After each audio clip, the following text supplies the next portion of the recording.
अभी मैं ऐसी बालकनी में बैठा हुआ था, तो मैं ना रोज़ देख रहा था यहाँ पर सामने सी फेसिंग फ्लैट है ये।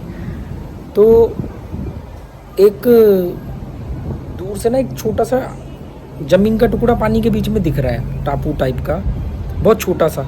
अब वो मुझे यकीन नहीं है क्योंकि मैंने पहले कभी नोटिस नहीं किया। मैंने कहा यार वो कोई बोट है, कोई शिप है, क्योंकि बोट जो होती हैं तो मैं देखता हूँ बोट रोज़ एक ही जगह खड़ी रहती है, पर एक दो दिन में वो अपनी लोकेशन चेंज करती रहती है थोड़ी बहुत। तो काफ़ी दिन से मैं देख रहा था रोज़ सुबह वो उसी जगह स्टिल है।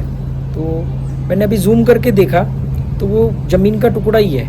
और मेरी इच्छा है कि मैं जाके एक दो दिन में कोई बोट हायर करके और उसको बोलूँ कि यार मुझे उसको करीब से दिखा, वहाँ उतर सकते हैं, या कोई बीच टाइप है, या वैसे ही कोई पत्थर का टुकड़ा, ज़मीन का टुकड़ा है चट्टानों का। तो पर मैं सोच रहा हूँ कि बोट हायर करके मैं जाऊँ, ज़्यादा दूर नहीं है, अभी दिखाता हूँ आपको।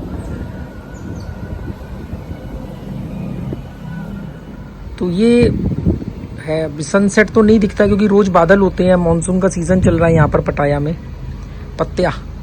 तो मैं किसकी बात कर रहा हूँ मालूम है आपको, जैसे अभी ये दिख रहा होगा, तो ध्यान से देखना आप। मतलब मैं इसको ना पहले बोट समझ रहा था क्योंकि मैंने कहा यार इतना क्लीन समुंदर है, मतलब इसमें बीच में इतना छोटा तो ज़मीन का टुकड़ा नहीं आ सकता, पर है ज़मीन का टुकड़ा। ये जो तीन बोट देख रहे हो ना, ये जो तीन बोट खड़ी हैं, ये चपटी सी, ये पैराग्लाइडिंग में, मतलब वो जो लोग बोट के पीछे पैराशूट बांध के उड़ते हैं ना, तो वो उनको लैंड कराने के लिए है। मतलब ये इन्हीं से बोट जाती हैं। ये जो तीन बोट आप देख रहे हो, ये वाली जिस पे थाईलैंड का झंडा भी लगा हुआ ना बीच में, बिल्कुल आप देख रहे होगे। तो ये क्या है कि यहाँ पर सुबह के टाइम होती है वो जो, मुझे मालूम नहीं उसको एग्जैक्टली क्या बोलते हैं, आपको पता हो तो मुझे कमेंट करके बताना, जिसमें वो बोट के पीछे पैराशूट बांध के वो आदमी को उड़ाते हैं। तो वो यहीं से बोट निकलती है और यहीं से ही इसी पर वो लैंड करती है। देखो तीनों पर ही थाईलैंड का झंडा लगा हुआ है। इस पर है, हाँ इस पर भी है पीछे थाईलैंड का झंडा, और इस पर तो ये साफ दिख रहा है। और देखो ये दो बोट ऊपर लटकी भी हुई हैं, यही बोट ये सुबह उतार देते होंगे पानी में। इस पर भी थाईलैंड का झंडा है।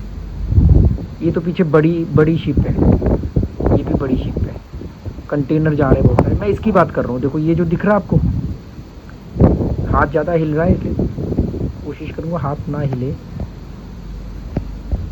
ये जो देख रहे हो आप, ये ज़मीन का टुकड़ा है। मतलब मुझे लग रहा था कि ये ऐसे ही कुछ है, पर ये रोज़ एक ही जगह पर था, तो मैंने अभी जूम करके देखा तो ये पत्थरों का कोई टुकड़ा है जो ज़मीन, मतलब पानी से बाहर निकला हुआ है।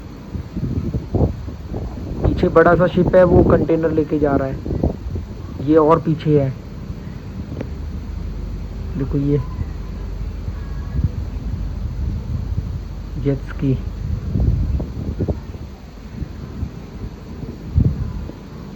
आपको एक बोट और दिखाता हूँ, वो बोट ये रही। ये बोट ना वो पायरेट्स ऑफ कैरेबियन टाइप की बोट है, और इसमें वही पार्टी वगैरह चलती होगी, पर ये रोज़ आगे पीछे होती रहती है। आज इस तरफ है, कभी इसकी डायरेक्शन चेंज हो जाती है।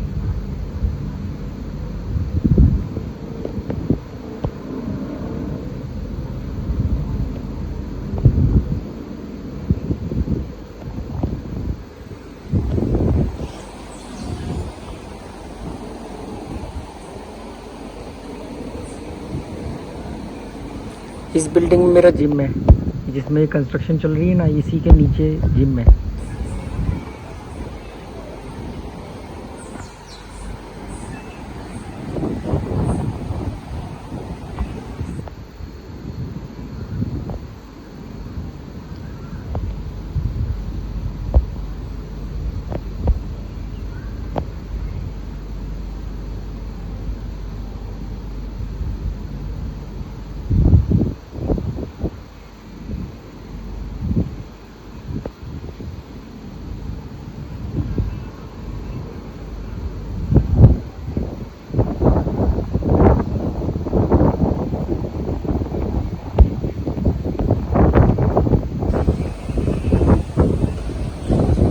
चलो वैसे ही टाइम पास कर रहा था, बैठा हुआ थोड़ा कमरे में बोर हो रहा था।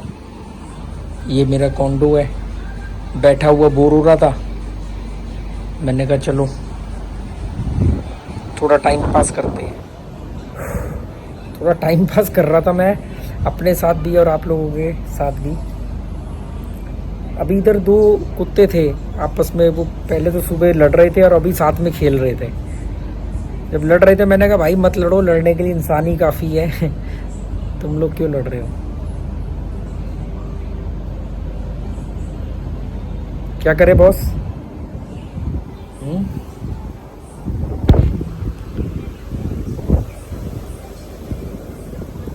क्या करें? इधर ये पीछे खाली प्लॉट है।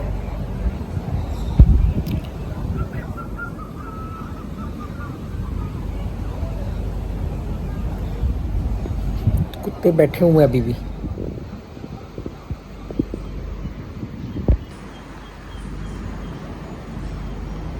थोड़े दिनों बाद यहाँ भी बिल्डिंग बन जाएगी, तो ये जो थोड़ी बहुत ग्रीनरी है ये भी ख़त्म हो जाएगी।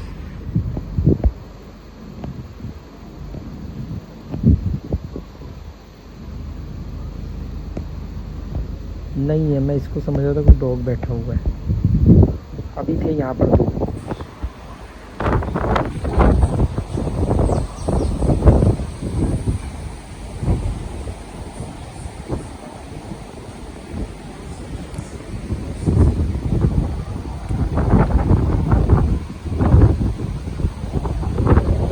फ़ोन हाथ से छूट गया ना, सीधा 9 मंजिल जाके नीचे गिरेगा।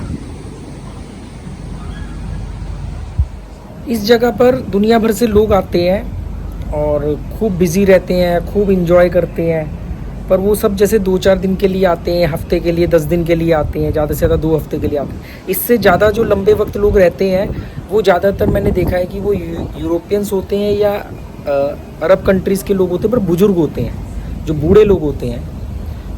यंगस्टर ज़्यादातर बैंकॉक में रहते हैं। यहाँ पर भी आते हैं यंगस्टर, पर यंगस्टर शॉर्ट टाइम के लिए आते हैं, मतलब 1 हफ्ता 2 हफ्ते के लिए। पर जो कॉन्डो लेकर के महीनों महीनों रहते हैं वो सब वो लोग हैं जो अपने जीवन में, मतलब अपने जीवन के जितने भी उनके टारगेट थे, गोल थे, वो सब पूरे कर चुके। अब रिटायरमेंट की लाइफ है तो आके यहाँ 2-2 3-3 महीने रहते हैं।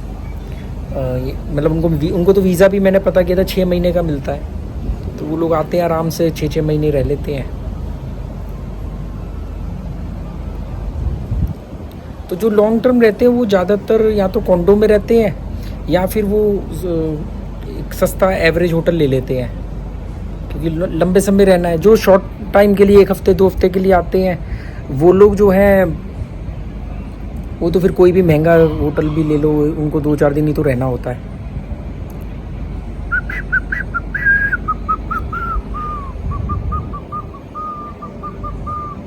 अभी जाऊंगा बाहर, कुछ सामान वगैरह लेके आऊँगा और कुछ खाने को लाऊंगा रात के लिए, थोड़ा वॉक करके आऊँगा। चलो, okay, good bye, thank you.